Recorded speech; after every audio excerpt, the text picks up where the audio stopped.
ओम शिवनाम्नि विभावितेऽन्तरङ्गे महति ज्योतिषि मानिनी मयार्थे दुरितान्यपयान्ति दूरायान्ति मङ्गलानि स्मृते सकलकल्याणभाजनं यत्र जायते पुरुषस्तमजं नित्यं व्रजामि शरणं हरिं।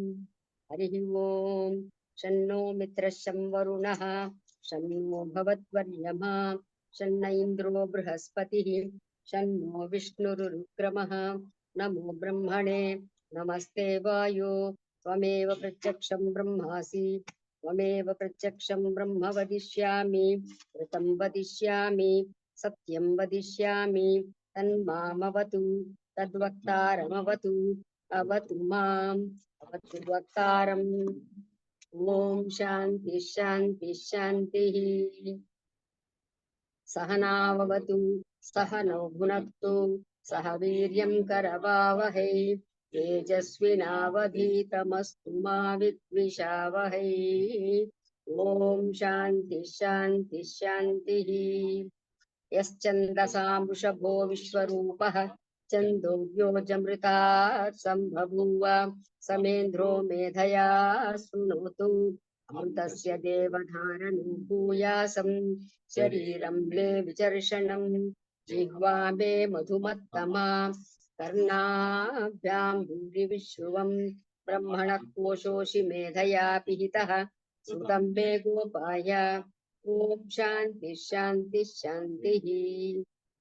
अहं वृक्षश्चरेरिव कीर्तिपुष्टङ्गिरेरिव ऊर्ध्वपवित्रो वाजिनीव स्वमृतमस्मि द्रविणगं सुवर्चसं सुमेधा अमृतोक्षितः इति त्रिशङ्कुर्वेदानुवचनम्। ओम शांति शांति शांतिः। पूर्णमदः पूर्णमिदं पूर्णात् पूर्णमुदच्यते पूर्णस्य पूर्णमादाय पूर्णमेवावशिष्यते। ओम शांति शांति शांतिः। आप्यायन्तु ममाङ्गानि वाक्पाणि चक्षुश्रोत्रमथो बलमिन्द्रियाणि च सर्वाणि सर्वं ब्रह्मोपनिषदं माहं ब्रह्म निराकुर्याम् मा ब्रह्म निर्माकरोत् निराकरणमस्तु निराकरणमे अस्तु तदात्मनि निरतेय उपनिषत्सु धर्माः ते मयि सन्तु। ओम शांति शांति शांतिः। वाङ्मे मनसि प्रतिष्ठिता मनो मे वाचि प्रतिष्ठितम् आविराविर्मयेधि वेदस्य माणिः स्तः श्रुतं मे मा प्रहासीः अनेनाधीतेनाहोरात्रान् सन्दधामि तं वदिष्यामि सत्यं वदिष्यामि तन्मामवतु तद्वक्तारमवतु अवतु माम् अवतु वक्तारम्। ओम शांति शांति शांतिः। ओम भद्रं नोऽपि वातय मनः ओम शांति शांति शांतिः। ओम भद्रं कर्णेभिः शृणुयाम देवाः भद्रं पश्येमाक्षभिर्यजत्राः स्थिरैरङ्गैः स्तुष्टुवागंसस्तनूभिः विषेम देवहितं यदायुः स्वस्ति न इन्द्रो वृद्धश्रवाः स्वस्ति नः पूषा विश्ववेदाः स्वस्ति नस्तार्क्ष्यो वरिष्ठनेमिः स्वस्ति नो बृहस्पतिर्ददातु। ओम शांति शांति शांतिः। ओम नमो ब्रह्मादिभ्यो ब्रह्म विद्या संप्रदाय कर्तृभ्यो वंश ऋषिभ्यो नमो गुरुभ्यः। सर्वोपप्लवरहित प्रज्ञानगणः प्रत्यगर्धो ब्रह्मैवाहमस्मि अदीहि भो भगवः। सदाशिवसमारम्भां शङ्कराचार्यमध्यमाम् अस्मदाचार्यपर्यन्तां वन्दे गुरुपरम्पराम्। नारायणं पद्मभुवं वसिष्ठं शक्तिं च तत्पुत्रपराशरं च व्यासं शुकं गौडपदं महान्तं गोविन्दयोगीन्द्रमधास्य शिष्यं श्रीशङ्कराचार्यमधास्य पद्मपादं च हस्तामलकं च शिष्यं तं तोटकं वार्तिककारमन्यान् अस्मद्गुरून् सन्ततमानतोऽस्मि। श्रुतिस्मृतिपुराणानाम् आलयं करुणालयं नमामि भगवत्पादं शङ्करं लोकशङ्करम्। यदविद्याविलासेन भूतभौतिकसृष्टयः तं नौमि परमात्मानं सच्चिदानन्दविग्रहं शङ्करं शङ्कराचार्यं केशवं बादरायणं सूत्रभाष्यकृतौ वन्दे भगवन्तौ पुनः पुनः। श्रीदक्षिणामूर्तिस्तोत्रम्। मूलव्याख्या प्रकटित परब्रह्मतत्त्वं युवानम् परिशिष्टान्तेव सदृशिगणैरावृतं ब्रह्मनिष्ठैः आचार्येन्द्रं करकलितचिन्मुद्रमानन्दमूर्तिं स्वात्मा रामं मुदितवदनं दक्षिणामूर्तिम्। विश्वं दर्पणदृश्यमाननगरी तुल्यं निजान्तर्गतम् तस्यन्नात्मनि मायया बहिर्मुखं यथा निद्रया यः साक्षात् कुरुते प्रबोधसमये स्वात्मानमेवाद्वयम् तस्मै श्रीगुरुमूर्तये नमः इदं श्रीदक्षिणामूर्तये। बीजस्यान्तरिवां कुरो जगदिदं प्राङ्निर्विकल्पं पुनः मया कल्पितदेशकालकलना वैचित्रचित्रीकृतम् मायावीव विजृम्भयत्यपि महायोगी वयस्वेच्छया तस्मै श्रीगुरुमूर्तये नमः इदं श्रीदक्षिणामूर्तये। यस्यैव स्फुरणं सदात्मकमसत्कल्पार्धगं भासते साक्षात् तत्त्वमसीति वेदवचसा बोधयत्याश्रितान् यः साक्षात्करणात् भवेन्न पुनरावृत्तिर्भवाम्भोनिधौ तस्मै श्रीगुरुमूर्तये नमः इदं श्रीदक्षिणामूर्तये। नानाच्छिद्रघटोदरस्थितमहादीपप्रभाभास्वरम् ज्ञानं यस्य तु चक्षुरादिकरणद्वारा बहिस्पन्दते जानामीति तमेव भान्तमनुभवते तत्समस्तं जगत् तस्मै श्रीगुरुमूर्तये नमः इदं श्रीदक्षिणामूर्तये। देहं प्राणमपीन्द्रियाण्यपि चलां बुद्धिं च शून्यं विदुः श्रीबालान्धजडोपमास्त्वहमिति प्रान्ताभृशं वादिनः मायाशक्तिविलासकल्पितमहाव्यामोहसंहारिणे तस्मै श्रीगुरुमूर्तये नमः इदं श्रीदक्षिणामूर्तये। राहुग्रस्तदिवाकरेन्दुसदृशो मायासमाच्छादनात् सन्मात्रः करणोपसंहरणतो सुषुप्तुः पुमान् प्रागस्वाप्स्यमिति प्रबोधसमये यः प्रत्यभिज्ञायते तस्मै श्रीगुरुमूर्तये नमः इदं श्रीदक्षिणामूर्तये। बाल्याद् विश्वबीजाग्रदादिषु तथा सर्वास्वस्थास्वपि व्यावृत्तास्वनुवर्तमानमहमित्यन्तः स्फुरन्तं सदा स्वात्मानं प्रकटीकरोति भजतां यो भद्रया मुद्रया तस्मै श्रीगुरुमूर्तये नमः इदं श्रीदक्षिणामूर्तये। विश्वं पश्यति कार्यकारणतया स्वस्वामि सम्बन्धतः शिष्याचार्यतया तथैव पितृपुत्राज्यात्मना भेदतः स्वप्ने जागृति वा य एष पुरुषो माया परिभ्रामित तस्मै श्रीगुरुमूर्तये नमः इदं श्रीदक्षिणामूर्तये। दूरं ह्याञ्चनलो नलोम्बरमहर्नाथो हिमांशु पुमान् इत्याभाति चराचरात्मकमिदं यस्यैव मूर्त्यष्टकम् नान्यत् किञ्चन विद्यते विमृशतां यस्मात् परस्माद् विभो तस्मै श्रीगुरुमूर्तये नमः इदं श्रीदक्षिणामूर्तये। सर्वात्मत्वमिति स्फुटीकृतमिदं यस्मादमुष्मिन् स्तवे तेनास्य श्रवणार्थदर्धमननात् ध्यानाच्च सङ्कीर्तनात् सर्वात्मत्वमहाविभूतिसहितं स्यादीश्वरत्वं स्वतः सिद्धे तत्पुनरष्टधा परिणतं चैश्वर्यमव्याहतम्। वटविटपि समीपे भूमिभागे निषण्णं सकलमुनिजनानां ज्ञानदातारमारात् त्रिभुवनगुरुमीशं दक्षिणामूर्तिदैवं జనన మరణ దుఃఖ ఛేదదక్షన్నమామి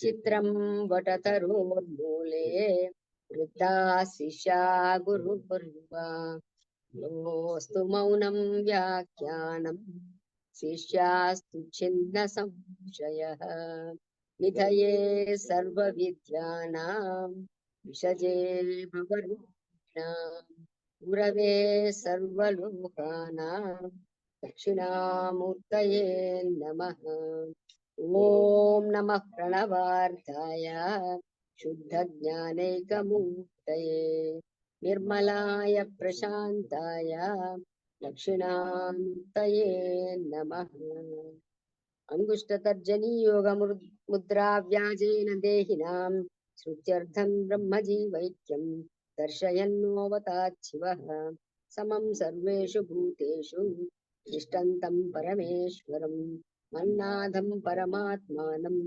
నతోస్మి సదా శివం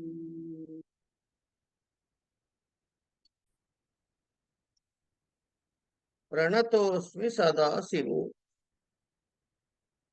అథ ఇదానీం కర్మణాం ప్రవర్తకముచ్యతే. అదేగా చదువుకోవాలి. 19వ శ్లోకం చదవాలి. ఏదమ్మా? 18వ చదవాలి. అదే అక్కడే ఉన్నాం. జ్ఞేయం పరిజ్ఞాత త్రివిధ కర్మ చోదన కర్మం కర్మ దాని ముందు అథ ఇదానీం కర్మణాం ప్రవర్తకముచ్యతే. జ్ఞానం జ్ఞేయం పరిజ్ఞాత త్రివిధ కర్మ చోదన కరణం కర్మ కర్తేతి త్రివిధ కర్మ సంగ్రహః.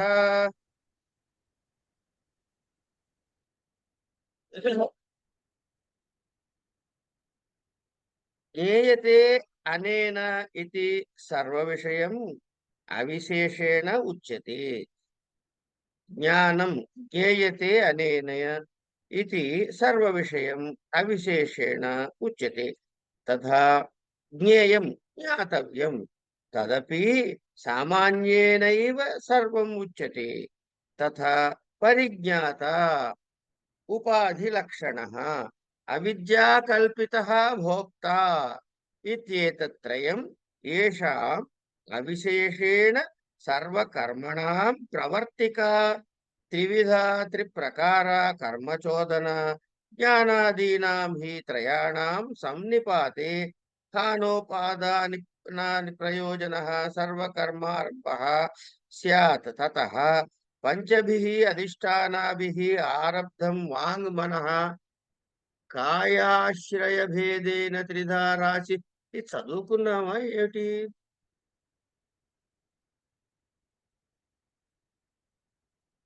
ఓకే. రాశీభూతం త్రిషు కరణాదిషు సంగృహ్యతే ఇత్యేత ఉచ్యతే. కరణం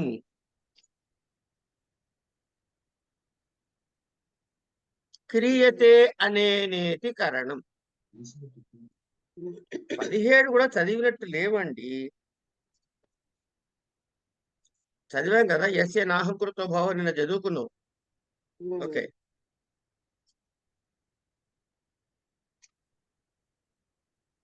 ఇదేనండి జ్ఞానం త్రివిధ. ఇక్కడి నుంచి అదొక సెట్ అని చెప్పి ఆపారు అక్కడ. ఏదండి? 18 నుంచి వేరే ఒక సెట్. ఇప్పుడు ఇది జ్ఞానం పరిజ్ఞాత త్రివిధ అని 3 ఒక సెట్ అని చెప్పి అక్కడికి ఆపారు. అదే అదే అదే. ఇవి ఏంటంటే ఒకదానికొకటి ఓవర్లాప్ అయ్యి కొంచెం కన్ఫ్యూజ్ చేస్తూ ఉంటాయి అప్పుడప్పుడు.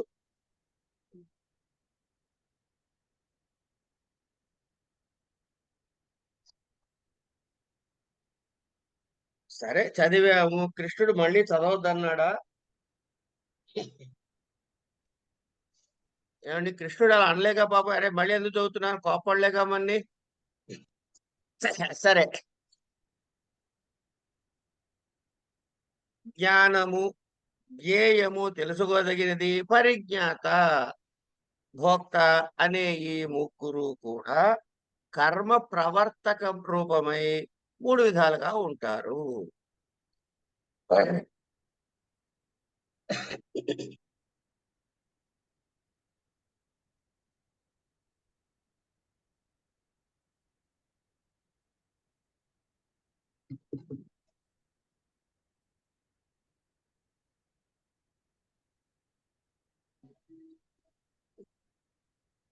ఈ చాదస్తంతో అది చెప్పుకున్నామా లేదా అని కన్ఫ్యూజన్ ఎందుకు? హాయిగా ఒకసారి మళ్ళీ ఇది చదివేసుకుందామండి. తేలిగ్గా ఉంటుంది మనసుకి.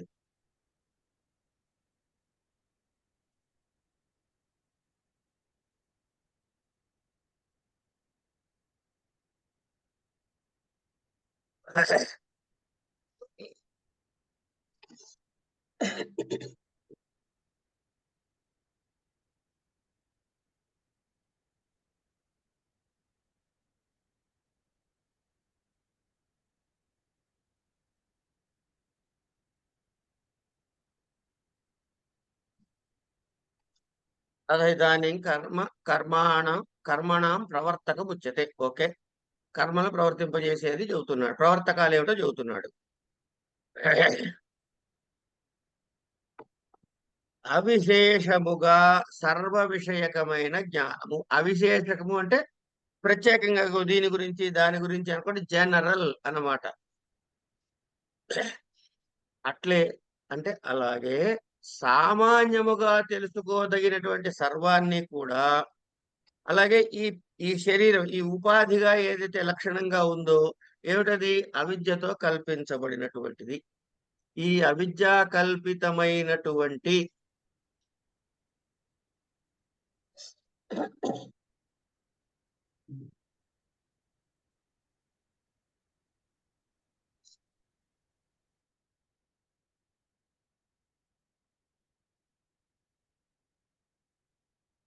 భోక్తగా తన్ని తాను తలుస్తున్నటువంటి ఈ మూడు కలిపి సర్వకర్మలకు ప్రవర్తకములు. అంటే కర్మను ముందుకు చోదనము చేసేటటువంటివి ఏమిటవి? జ్ఞానము, జ్ఞేయము, జ్ఞాత. వీటి యొక్క సన్నిపాతం అంటే దగ్గరగా ఉండుట వల్ల దీన్ని ఏం చేస్తాం మనము? గ్రహించటమో విడిచిపెట్టడమో చేస్తూ ఉంటాం. అంటే హాన ఉపాదానం. ఇది అంటే ఈ అధిష్టాన పంచకాన్ని చెప్పి అవి క్రియకి క్రియాజనకములుగా హేతువులు అవటం చేత ఆత్మకి కర్మ యొక్క సంబంధాన్ని లేదు అని చెప్పేశాడు మనకి. అధిష్టాన పంచకము క్రియలకి హేతువు, అంతేకాని ఆత్మకి కాదు. కనుక ఆత్మకి కర్మకి ఏ సంబంధము లేదు అని ఇంతకుముందు మనకి చెప్పుకున్నాం. ఇప్పుడు దాన్ని ఇప్పుడు ఏం చెబుతున్నాడు?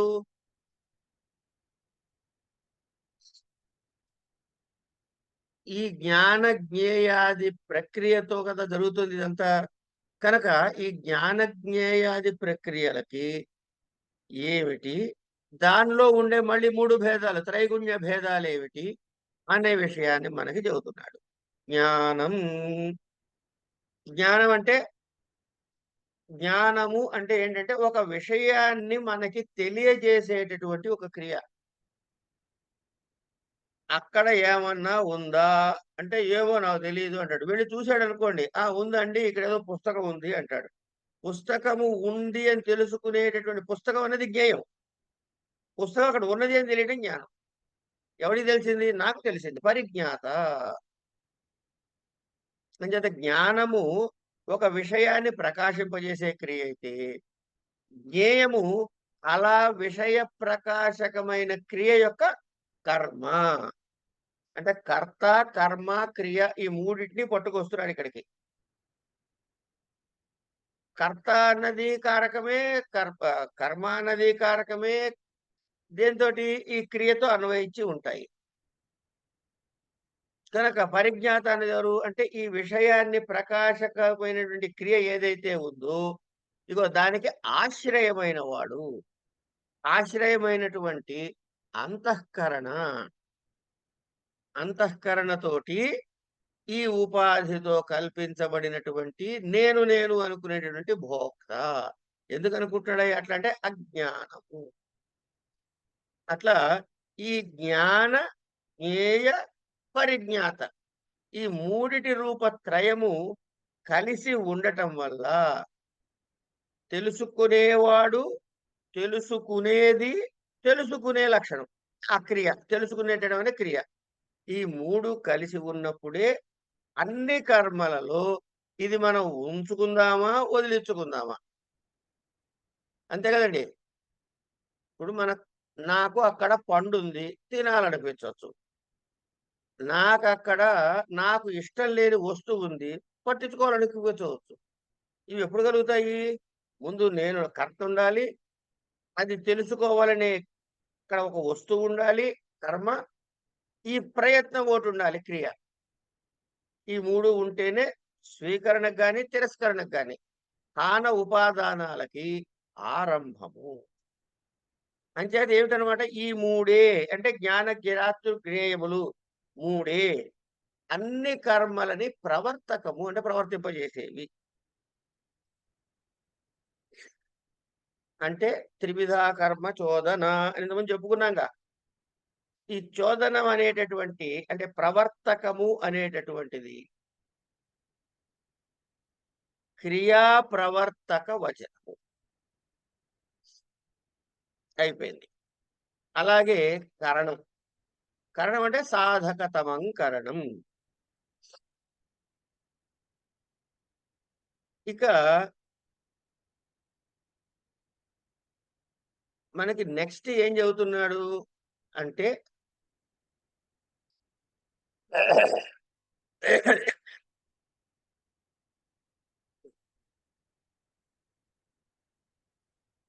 అన్ని కార్యాలని సాధించటానికి అత్యంత ముఖ్యమైనటువంటి కారణము అంటే అసాధారణ కారణం అంటాం.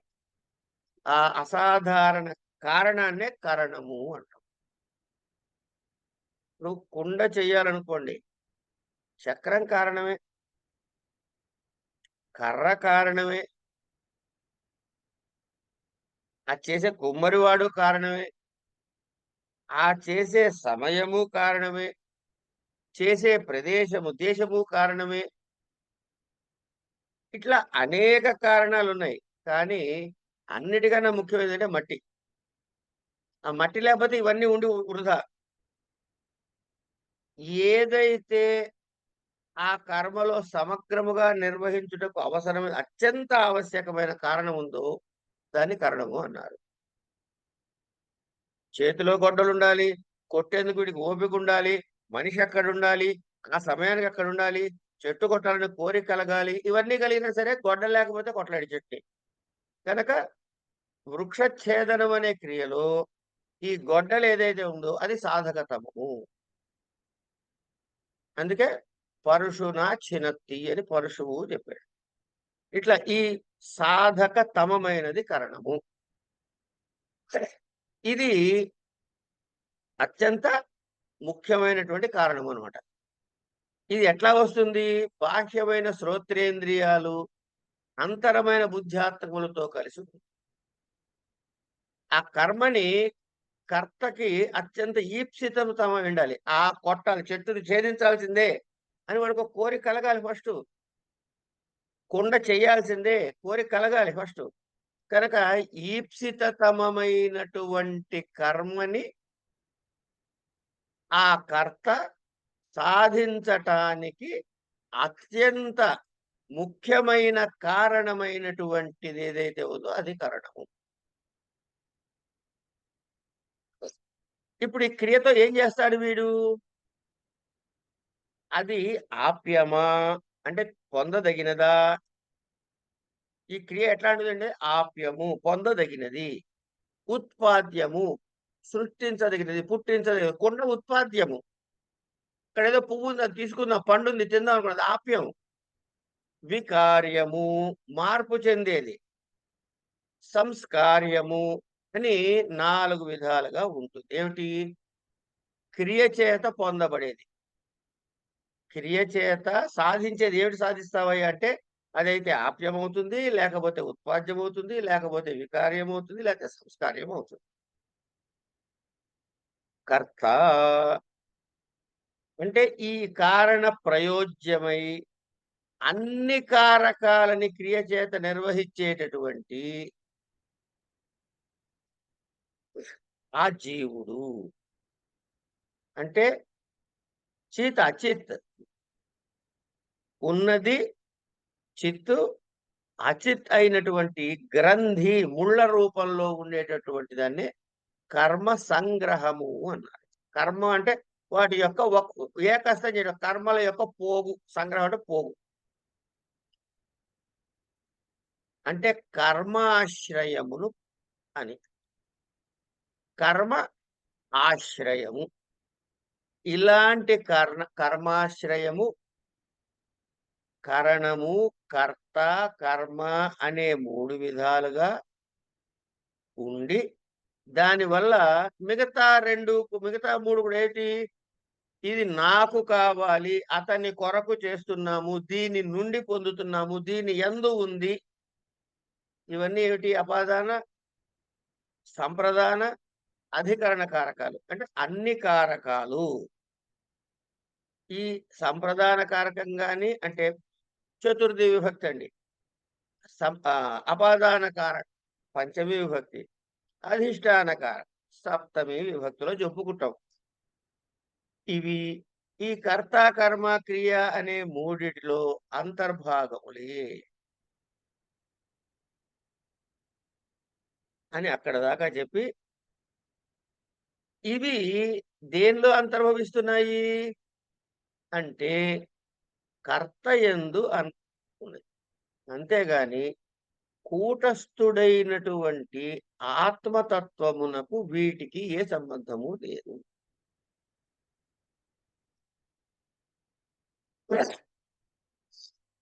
ఇవన్నీ దేనికి? కారక స్వరూపాలు అనుకున్నాం కాబట్టి, ఇవి 3 గుణాలతో చోదితములైనవి కాబట్టి, ఎటువంటి కారక స్వభావము లేనటువంటి, ఎటువంటి గుణములతో సంబంధము లేనటువంటి నిర్గుణమైనటువంటి ఆత్మకి ఈ సర్వకర్మలతో ఏ సంబంధము లేదు అని ఫస్ట్ చెప్పాడు. ఇట్లా దీనితో సంబంధము లేదు అని తేల్చి తర్వాత ఏం చెబుతున్నాడు అంటే,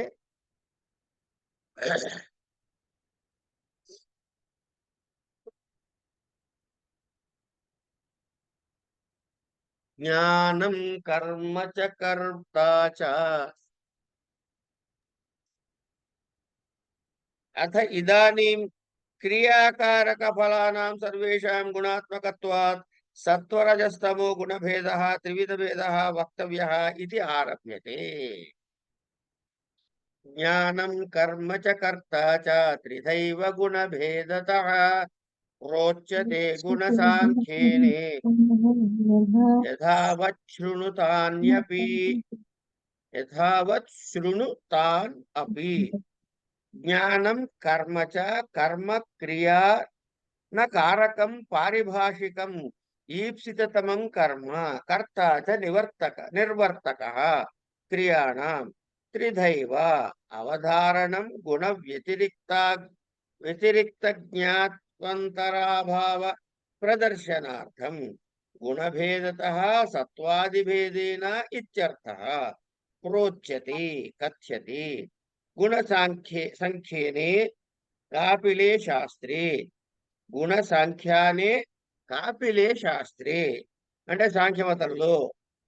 తదపి గుణ సంఖ్యానాం శాస్త్రం గుణభోక్తృ విషయే ప్రమాణేమేవ పరమార్థ బ్రహ్మైకత్వ విషయే యద్యపి విరుధ్యతే. అది విషయం. తేహి కాపిలాః గుణ గౌణ వ్యాపార నిరూపణే అభియుక్తాః ఇతి తచ్ఛాస్త్రమపి వక్ష్యమాణార్థస్తుత్యర్థత్వేన ఉపాదీయతే ఇతి న విరోధః. యథావత్ యథా న్యాయం యథాశాస్త్రం శృణు తాన్యపి జ్ఞానాదీని తద్భేదజాతాని గుణభేదకృతాని శృణు వక్ష్యమాణే అర్థే మనస్సమాధిం కురు ఇత్యర్థః.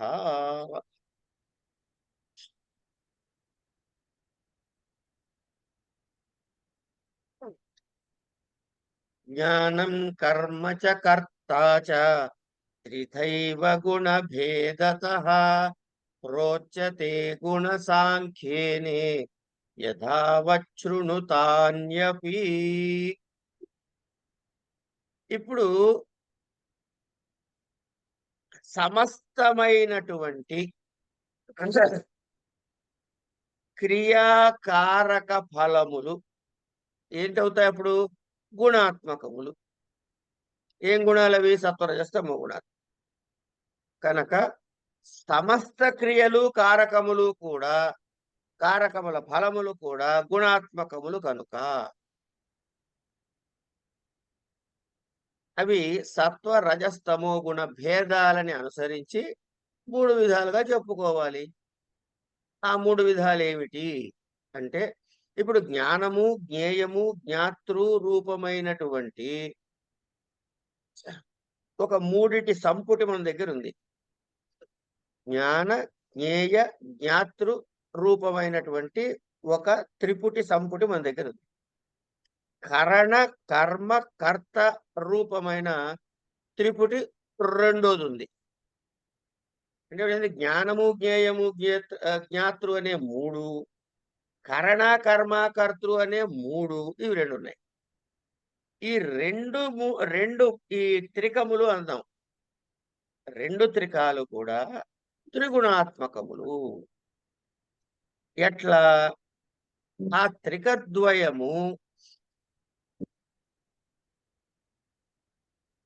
ఈ త్రికద్వయానికి త్రిగుణాత్మకత్వమును అంటే సత్వరజస్తమో గుణాత్మకమును జ్ఞానం అనే దానితో తెలియజేస్తున్నాడు. అంటే ఈ జ్ఞానం అంటే ఏ విధంగా ఉండొచ్చు అన్నమాట? సత్వజ్ఞానం ఉండొచ్చు, రజోజ్ఞానం ఉండొచ్చు, తమజ్ఞానం ఉండొచ్చు. కనుక జ్ఞానము ద్వారా దీనికి ఇది త్రిగుణాత్మకము అని చెబుతున్నాడు.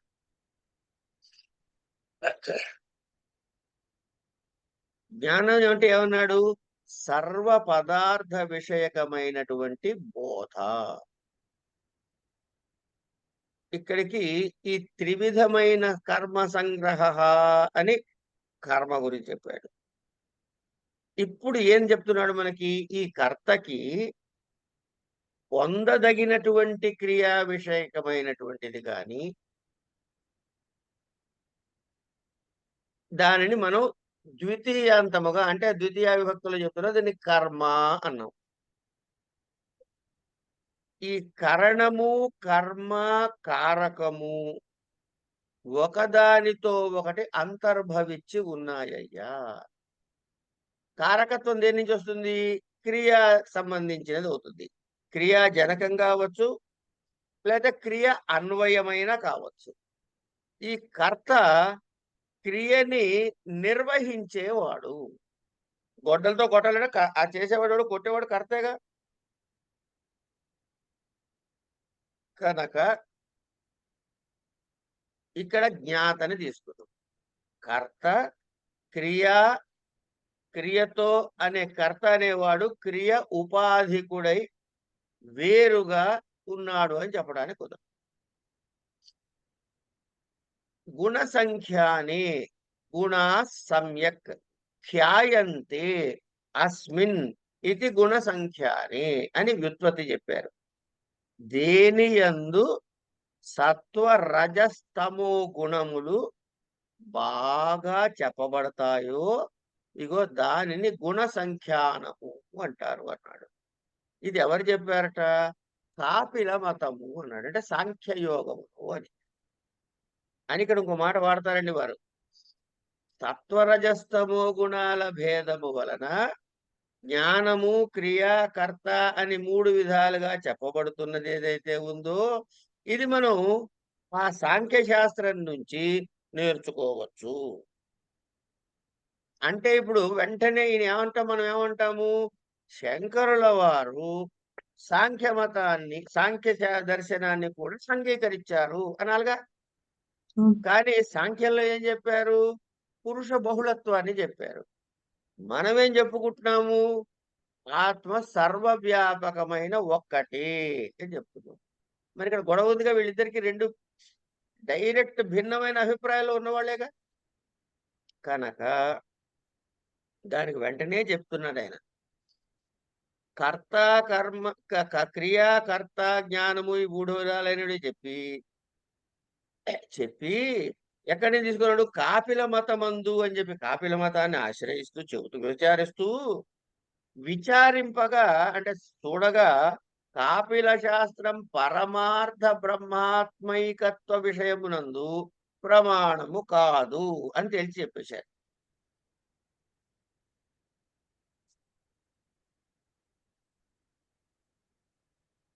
తేహి కాపిలాః గుణగౌణ వ్యాపార నిరూపణే అభియుక్తాః ఇతి తచ్ఛాస్త్రమపి వక్ష్యమాణార్థ స్తుత్యర్థమే ఉపాదీయతే ఇతి.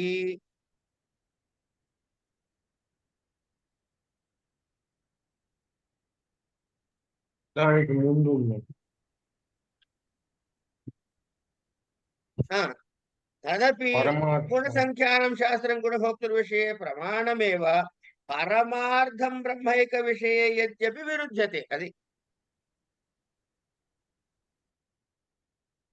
పరమార్థ బ్రహ్మాత్మైక్య విషయములో వాళ్ళు ప్రమాణం కాదు, వాళ్ళతో విరోధం ఉంది కనుక ఆ భాగాన్ని ముట్టుకోవద్దు, మిగతాది భాగం కరెక్ట్ గా ఉంది, విషయం తీసుకోవచ్చు మనం అని ఈ పరమార్థ విషయము కాని గుణ గౌణ భేదాలు ఏవైతే ఉన్నాయో ఆ నిరూపణ చేసే విషయం ఉందో, వ్యావహారికం ఏదైతే ఉందో దాని ప్రామాణ్యాన్ని అంగీకరించవచ్చు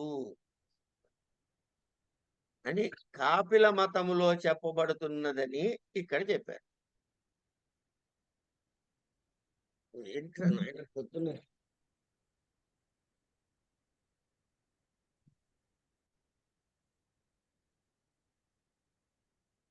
ఇంతకీ ముద్దుగా చెప్పుకోవాలంటే ఈ జ్ఞానము, ఈ క్రియ, ఇవన్నీ కూడా ఈ క్రియలు నిర్వర్తించేవాడు, ఇవన్నీ కూడా కపిలుడు చెప్పిన కాపిల శాస్త్రములో చెప్పిన విధంగా సత్వరజస్తమో గుణ భేదాలతోటి 3 విధాలుగానే చెప్పబడుతోంది. అంటే గుణముల కంటే వ్యతిరిక్తమైనటువంటిది కాదు. అట్లాగే ఆ కపిల శాస్త్రం కూడా గుణముల విషయమై భోక్తల విషయమై ప్రమాణమే. విచారించి చూస్తే అది పరమార్థమైనటువంటి బ్రహ్మాత్మిక విషయంలో తేడా ఉంది, కానీ ఈ విషయాల్లో ఇబ్బంది లేదు, వీటిని వరకు మనం స్వీకరించవచ్చు, ఇది ప్రామాణ్యమే. అక్కడ విరోధిస్తుంది, ఏది బ్రహ్మాత్మైక్య విషయంలో విరోధం ఉంది, దాన్ని పక్కకు పెట్టండి, ఇక్కడ వరకు అప్రామాణ్యం కాదు ఇది. కనుక గుణ గౌణ వ్యాపార నిరూపణ కోసమని ఈ కాపిల శాస్త్రంలో చెప్పబోయే అర్థాలని కూడా గ్రహించవచ్చు, అందులో విరోధమేమీ లేదు. యథాశాస్త్రంగా యథా న్యాయంగా గుణభేదాలతో చేయబడిన ఈ జ్ఞానాదులు ఏవైతే ఉన్నాయో వాటి భేదాల యొక్క వివరాలు ఏమిటో ఇవన్నీ కూడా జాగ్రత్తగా వినవయ్యా అని అర్జునుడు ఒకసారి మళ్ళీ హెచ్చరిస్తున్నాడు. హెచ్చరించి జ్ఞానస్య తు తావత్ త్రివిధత్వం ఉచ్యతే సర్వభూతేషు ఏనైకం భావమవ్యయమీక్షతే అవిభక్తం విభక్తేషు తజ్ఞానం విద్ధి సాత్వికం. సాత్వికమైనటువంటి జ్ఞాన లక్షణాన్ని చెబుతున్నాడు. సర్వభూతేషు అవ్యక్తాదిస్థావరాంతేషు భూతేషు ఏన జ్ఞానేన ఏకం భావం వస్తు భావశబ్ద వస్తువాచి ఏకం ఆత్మవస్తు ఇత్యర్థః. అవ్యయం న వ్యేతి స్వాత్మన ధర్మైర్వా కూటస్థం ఇత్యర్థః. ఈక్షతే ఏన జ్ఞానేన పశ్యతి తం చ భావం అవిభక్తం. ప్రతిదేహం విభక్తేషు దేహి భేదేషు న విభక్తం తత్ ఆత్మవస్తు వ్యోమవత్ నిరంతరం ఇత్యర్థః. తద్జ్ఞానం అద్వైతాత్మ దర్శనం సాత్వికం సమ్యక్ దర్శనం విద్ధి ఇతి. యాని ద్వైత దర్శనాని అసమ్యక్ భూతాని రాజసాని తామసాని చేతి న సాక్షాత్ సంసారోచ్చిత్తయే భవంతి.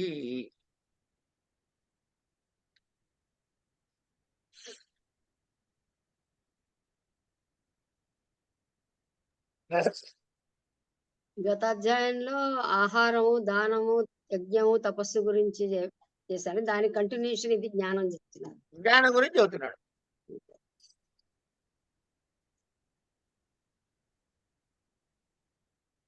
అన్ని చెప్పాల్సిందే కదమ్మా పాపం. మనం గుర్తు పెట్టుకోవడం మన ఇష్టం. చెప్పాల్సిన బాధ్యత లేదు కృష్ణుడికి. అంటే 18వ చెప్పాలా శ్లోకం వద్దా? వరకు మేము గుర్తు పెట్టుకో మా ఇష్టం అండి. లేకపోతే మనం ఏమంటాం వెంటనే, కనీసం ఈ విషయం కూడా చెప్పలేదమ్మా కృష్ణుడు అని సొడ్డు పెట్టేందుకు కూడా సిద్ధంగా ఉంటాం మనం. మనం తక్కువ అంచనా వేయకూడదండి జనాలు. ఇక్కడ ఏం చేస్తున్నాడంటే ఈ జ్ఞానానికి ఉండే 3 విధాలైనటువంటి త్రివిధత్వము అంటాం. ప్రతి దేహములో విభక్తమయ్యి దేహ విశేషములతో వేరు కానట్టి ఆకాశము వలె. ఇప్పుడు మనం ఉన్నామండి, ఇక్కడ ఉన్నాము, ఇదంతా ఆకాశం ఉంది. ఆకాశానికి ఏకత్వమే, భిన్నత్వం లేదు, నిరంతరం. దీనికి దానికి భేదం లేదు, ఎక్కడ తేడా లేదు. ఎక్కడి నుంచి? అవ్యక్తం మొదలుకొని స్థావరాంత నిఖిల భూతముల యందు అన్నాడు. ఈ అవ్యక్తం ఎక్కడి నుంచి వచ్చిందండి అంటే, అవ్యక్తం ఎక్కడి నుంచి వచ్చిందంటే సాంఖ్యం చెప్పారుగా ఇప్పుడే మనకి. అక్కడ వాళ్ళు ఏం చెప్తాడు?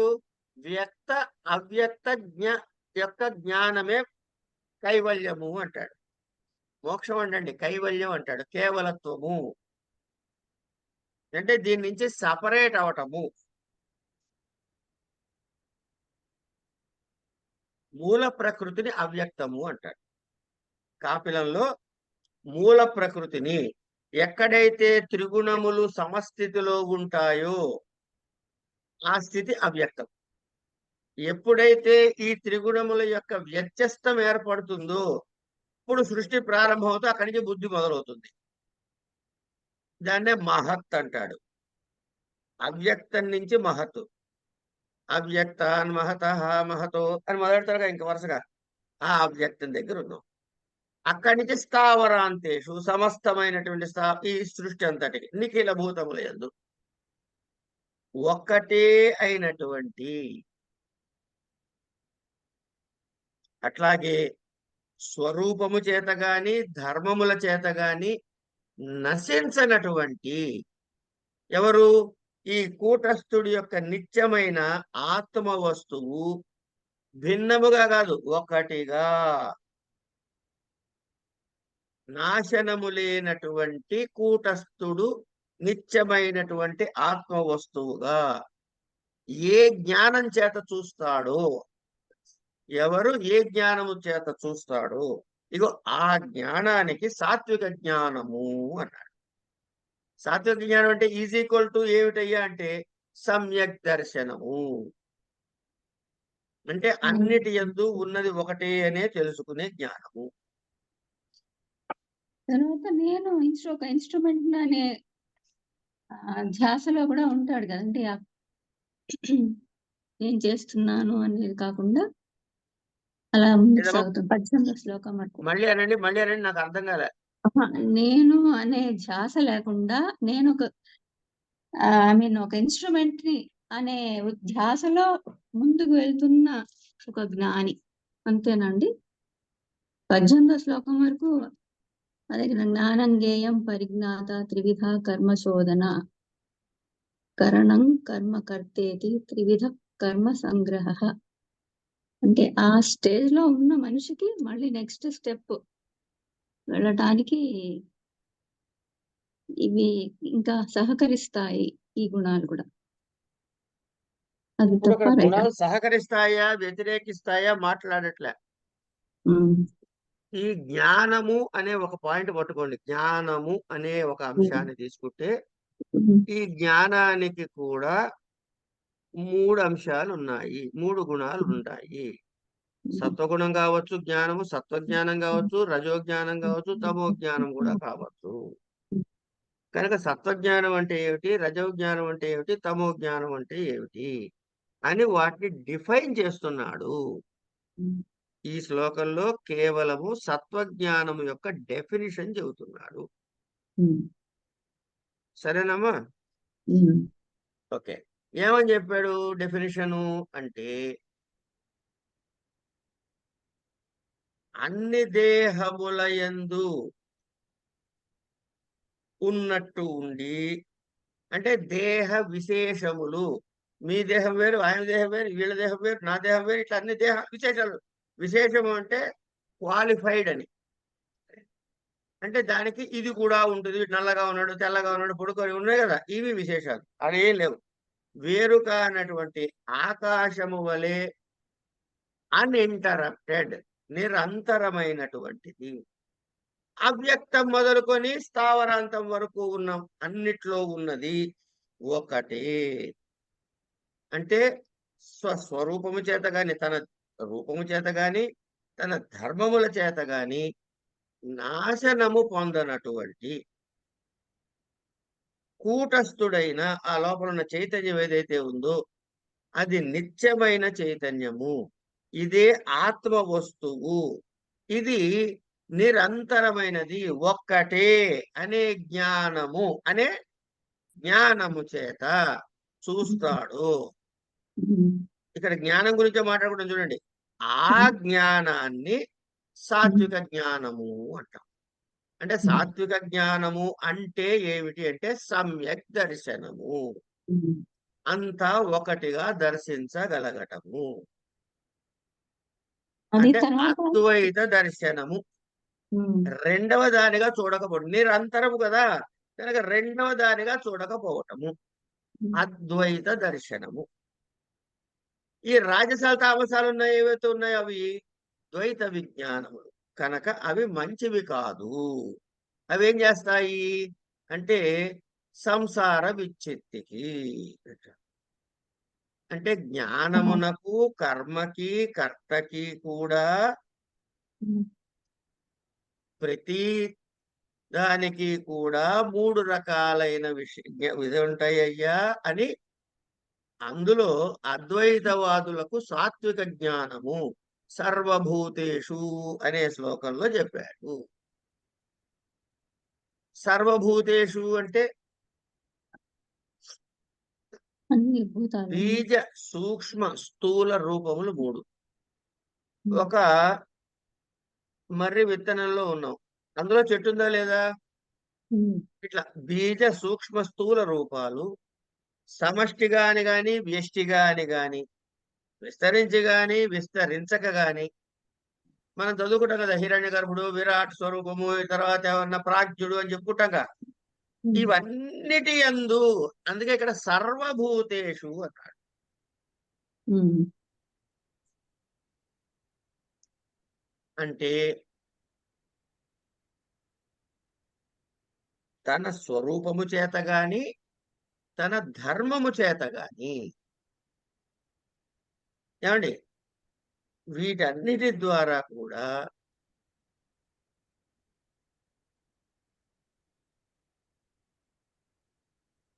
అన్నిటి యందు కూడా ఉత్పత్తి వినాశాదులు లేనటువంటి, బాధ కలగనటువంటి, అద్వితీయమైనటువంటి, పరమార్థమైనటువంటి సత్తా ఉండుట. అంతే, సత్తా అంటే ఉండుట. ఏమిటి ఉంటే తర్వాత విషయం. ఉండుట అనే సత్తా రూపం సత్ పదార్థం యొక్క ఇతరపేక్ష లేకుండా స్వప్రకాశకమైనటువంటి ఆనంద రూపమైనటువంటిదిగా ఈ ఆత్మని ఎవరు తెలుసుకుంటారు అంటే వేదాంత వాక్య విచారణ చేయగా రూఢి అయినటువంటి అంశం ఏం కావాలి అంటే స్వప్రకాశానంద రూపము, సదానంద రూపమైనటువంటి ఆత్మ అని తెలుసుకుంటాడు. ఏమండి, ఈ మిథ్యా ప్రపంచం వ్యర్థమైనది, ఇది సత్యము కాదు అని తెలుసుకునేటటువంటి ఆ అద్వైత దర్శనము. ప్రపంచంలో చాలా కనబడుతున్నాయి, అన్నిట్లో కూడా తాను పరమాత్మని దర్శించగలుగుతున్నాడు. అద్వైత దర్శనము, ఇగో దానికి సాత్వికము అని పేరు. ఇది సర్వ సంసార విచ్ఛిత్తికి కారణమవుతుంది. అంటే సంసార బాధల నివృత్తికి సాత్విక జ్ఞానం ప్రధానము. కానీ ద్వైతాన్ని దర్శింపజేస్తాయే ఏది రాజసము తామసము, ఇవి సంసార కారణాలు అవుతున్నాయి. కనుక అది సాత్వికములు అవి కావు అని ఇక్కడ స్పష్టంగా మనకి చెప్పి తరువాత చెబుతున్నాడు. పృథక్త్వేన తు యజ్ఞానం నానాభావాన్ పృథగ్విధాన్ వేత్తి సర్వేషు భూతేషు తజ్ఞానం విద్ధి రాజసం.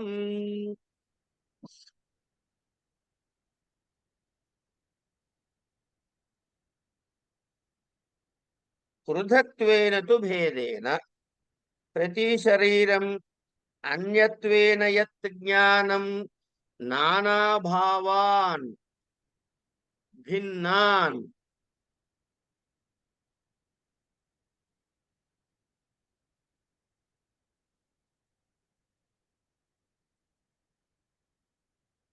భిన్నాన్ పృథగ్విధాన్, పృథక్ ప్రకారాన్ భిన్న లక్షణాన్ ఇత్యర్థః.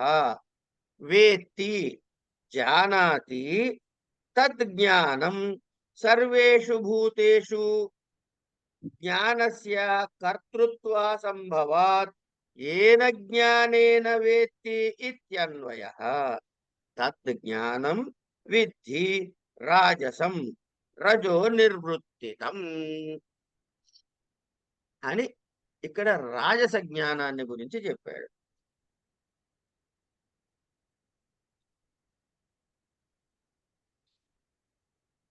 ఏ జ్ఞానము సమస్తమైన భూతముల యందు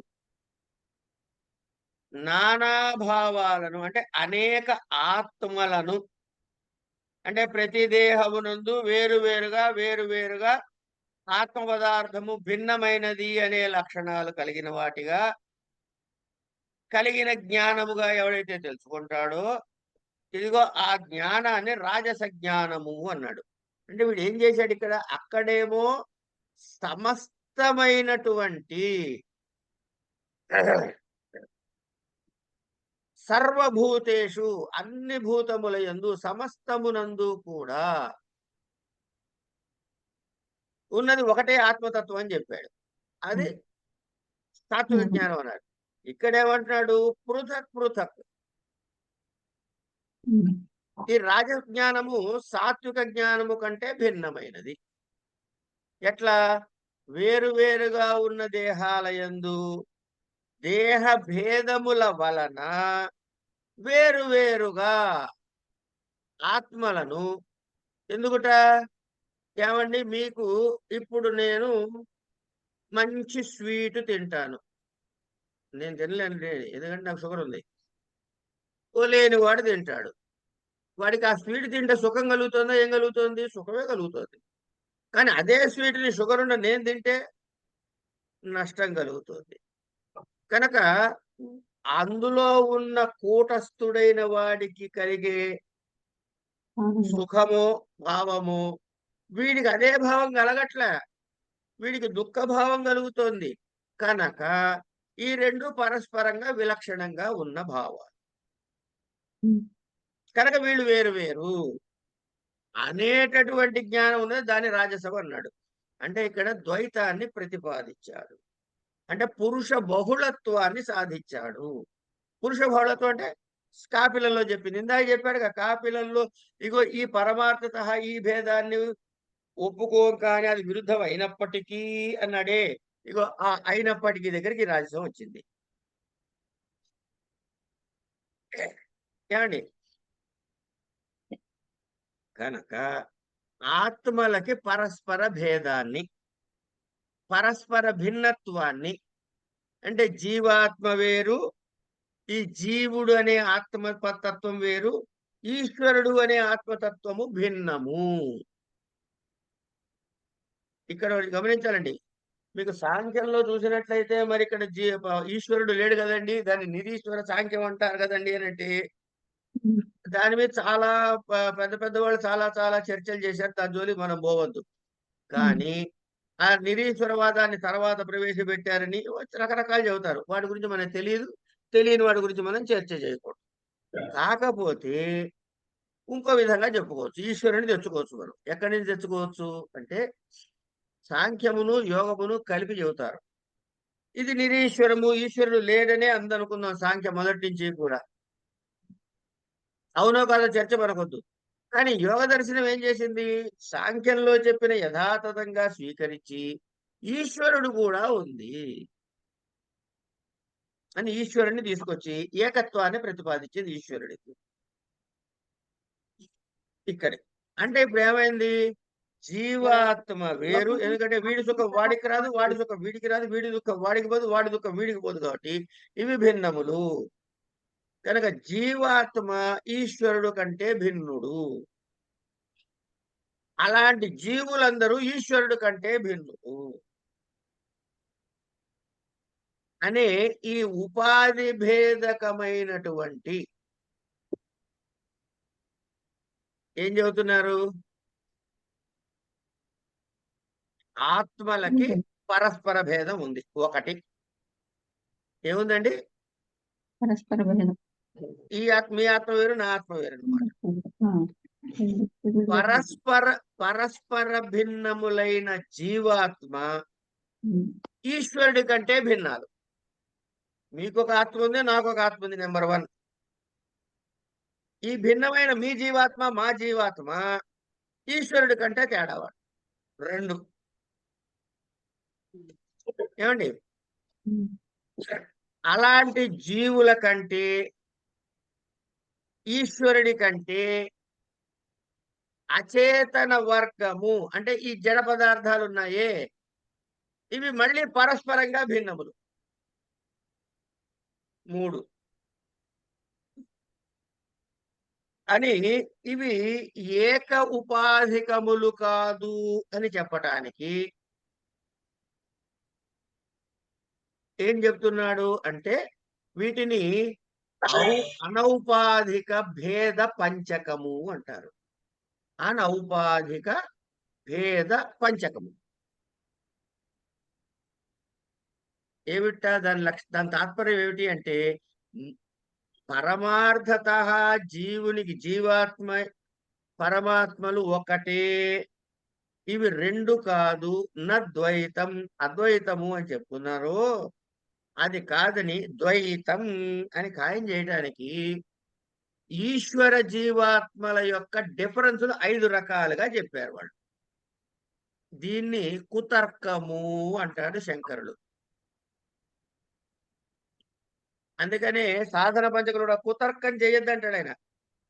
అంటే ఇది చెప్పొద్దు అనటం, ఈ రకమైన భేదాల్ని చూడకు అని చెప్పి వేదో నిత్యమధీయతాం తదుదితం కర్మ స్వనుష్ఠీయతాం అని చెప్పినటువంటి ఆ సాధన పంచకంలో ఇచ్చినటువంటి కోడ్ ఆఫ్ కాండక్ట్ ఏదైతే ఉందో అందులో ఇది కూడా చెప్తాడు, కుతర్కం చెయ్యొద్దు అంటాడు. సింపుల్. వీడు కూడా ఆత్మను ఒప్పుకుంటున్నాడు, ఈశ్వరత్వాన్ని ఒప్పుకుంటున్నాడు, కానీ ఐక్యాన్ని ఒప్పుకోవటం లేదు. ఇగో ఐక్యాన్ని పోవటం వల్ల లక్షణాన్ని రాజసము అన్నాడు. సింపుల్ గా మనం దాన్ని తెలుగు తాత్పర్యం చెప్పుకోవాలంటే ఇది చాలు. సార్ అంటే సాంఖ్య యోగం కంటే తర్వాత స్టెప్ యోగం అంటారా? పతంజలి అంతే యోగం. కదమ్మా. సాంఖ్యంలో చెప్పినవన్నీ ప్రాక్టికల్ గా యోగ శాస్త్రంలో చెబుతాడు. మీరు చూడండి, కావాలంటే యోగ దర్శనాన్ని ఒకసారి చూడండి. అదేనండి.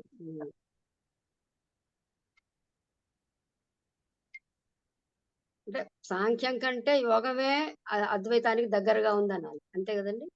అలా కాదు, అక్కడ సాంఖ్యంలో ఈశ్వరుడు లేడండి. యోగం ఈశ్వరుడు తీసుకొచ్చిందండి, కానీ వాడు వేరు వీడు వేరు అని చెప్పిందండి. అద్వైతంలో ఏం చెప్పారు? 2 ఒకటేనయ్యా అన్నారు. శంకరాచార్యులు చెప్పింది. శంకరాచార్యుల వారు అద్వైత స్థాపనాచార్య. అంటే ఈయన అద్వైతాన్ని ఈయన కనిపెట్టాడు అని అర్థం చెప్పకండమ్మా దయచేసి. ఈయన దాన్ని ప్రకాశింపజేశారు, ఉన్నటువంటిది మళ్ళీ ప్రకాశింపజేశారు. దాని అంత గుర్తింపు తెచ్చారు, 10 మందికి ప్రచారం చేశారు, దాన్ని మళ్ళీ పునఃస్థాపితం చేశారు. అది కనుక శంకరుడే అద్వైతాన్ని కనిపెట్టాడు అనే భావం ఉంటే అది తప్పు. అది తకారకారములు తా పకార పకార ఉకారములకు తప్పు. ఎత్తు కృష్ణవదేకస్మిన్ కార్యే సక్తం అహేతుకం తత్వార్థవదల్పం చ తత్తామసముదాహృతం. ఎత్తు జ్ఞానం కృత్స్నవత్ సమస్తవత్ సర్వవిషయమివ ఏకస్మిన్ కార్యే దేహే బహిః వా ప్రతిమాదౌ సక్తం ఏతావానైన ఆత్మా ఈశ్వరో వా న అతః పరం అస్తితి. యథా నగ్నక్షపణకాదీనాం శరీరానువర్తి దేహ పరిమాణ జీవః ఈశ్వరో వా పాషాణ ద్వారాదిమాత్రః ఇత్యేవం ఏకస్మిన్ కార్యే సక్తం అహేతుకం హేతువర్జితం నిర్యుక్తికం అతత్వర్థవత్ యథా భూతః అర్థః తత్వార్థః సహ అస్య జ్ఞేయభూతః అస్తి ఇతి తత్వార్థవత్ అతత్వార్థత్వాత్ అహేతుకత్వాదేవ అల్పంచ అల్ప విషయత్వాత్ అల్ప ఫలత్వాద్వా తత్తామసం ఉదాహృతం. తామసానాం హి ప్రాణినాం అవివేకినాం ఈదృశం జ్ఞానం దృశ్యతే. ఇప్పుడు దేని గురించి 3 లక్షణాలు చెబుతున్నాడండి, ఒకసారి చెప్పండి. జ్ఞానం జ్ఞేయం పరిజ్ఞాత. అది కాదమ్మా, ఇప్పుడు మనం చెప్పుకుంటున్నటువంటి రాజస తామస సాత్విక గుణాలు దేనివి చెప్పుకుంటున్నాం? జ్ఞానం. జ్ఞానము యొక్క లక్షణాలు చెబుతున్నాడు.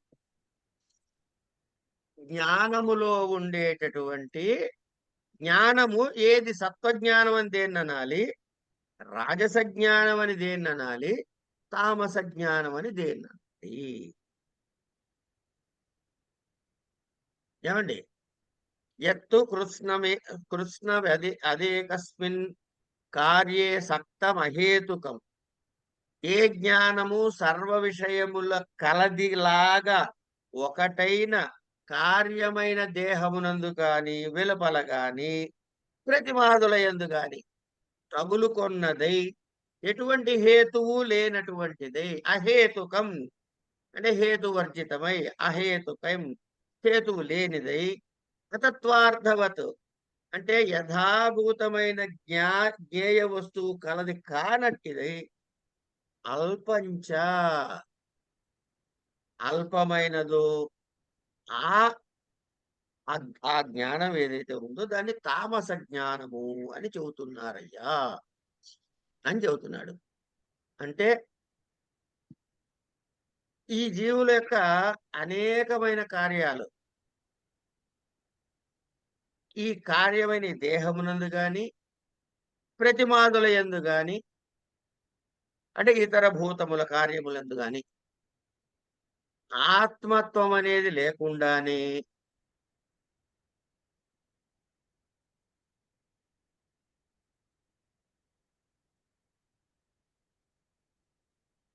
ఇదే అన్ని అంటే ఈ శరీరముతో తాదాత్మ్యము చెందుట,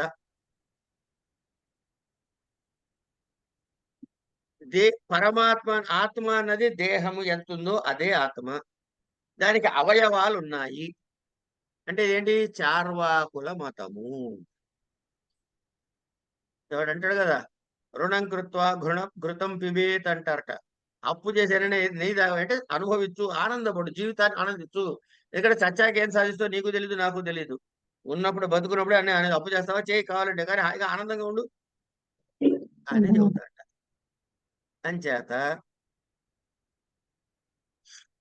ఈ ఒకటే పరమాత్మ ఇవన్నీ కూడాను భ్రమలని చెప్పి పక్కన పెట్టి అవి గ్రహించకుండా నిత్యుడు విభువు దేహాది వ్యతిరిక్తుడు అయిన ఆత్మ, ఇలాంటి ఆత్మ కంటే ఈశ్వరుడు వేరు అనే విషయాన్ని గ్రహించే మామూలు తార్కికులు ఉంటారే, వాళ్ళకన్నా విలక్షణమైన వీడు ఎక్కడ చూస్తాడు? అనిత్యమైన భిన్నమైన పరిచ్ఛిన్నమైన ఈ దేహాదుల యందు ఆత్మాభిమాన రూపమైన ఏ జ్ఞానం అయితే ఉందో, నేనే అన్ని అండి, నాకు పరమాత్మ లేడు, ఏం లేదు, నన్ను మించి ఇంకేం లేదు అని ఉంటాడు వీడు. ఈ అజ్ఞానాన్ని తామసము అన్నాడు. అని ఇప్పుడు జ్ఞానానికి ఎన్ని లక్షణాలు చెప్పాడండి మనకి? 3 లక్షలు. జ్ఞానం ఎన్ని లక్షణాలు? మూడు వెరైటీస్ ఇప్పుడు మూడు. ఏ తాత్వికం, జ్ఞానము సర్వ సాధకం, విషయములు దానిగా దేహమంది ప్రతిమాదుల ఎంది, ఇట్లా ఈ తీసుకునే తామస జ్ఞానం అని చెప్పాడు. లేదండి జీవాత్మ వేరు పరమాత్మ వేరు అనే జ్ఞానం దగ్గర వాడి రాజసం అన్నాడు. సర్వైక్యత్వాన్ని దర్శించిన వాడిని ఏమన్నా సాత్వికం అన్నాడు. సాత్వికం. అని జ్ఞానము యొక్క సత్వ రజస్తమో గుణ భేదాల్ని మనకి దర్శింపజేశారు ఇక్కడి వరకు. ఇప్పుడు తర్వాత ఏం చేయాలి అంటే కర్మ. మనం 3 చెప్పుకున్నాం కదండి, జ్ఞానము, కర్మ, మూడోవాడెవడు? కర్త. ఈ టాపిక్ ముందు చెప్పుకున్న 3 అంశాలు ఏమిటి? జ్ఞానము, కర్మ, కర్త. కర్త. ఆ జ్ఞానములో 3 లక్షణాలు చెప్పేశాడు ఇప్పటిదాకా. దాని తర్వాత కర్మ. ఆ కర్మ యొక్క త్రైవిధ్యం చెప్పాలి. ఇవి రేపు చెప్పుకుందాం. కర్మ యొక్క త్రైవిధ్యాన్ని రేపు చూద్దాం. అక్కడికి అది ఒక బ్లాక్ లో ఉంటుంది మళ్ళీ. ఓకే గురుగారు. ఇవాళ నాకెందుకో ఒక శ్లోకాన్ని ఎక్కువ మళ్ళీ చెప్పుకుని అనిపించింది, కానీ నష్టం లేదు.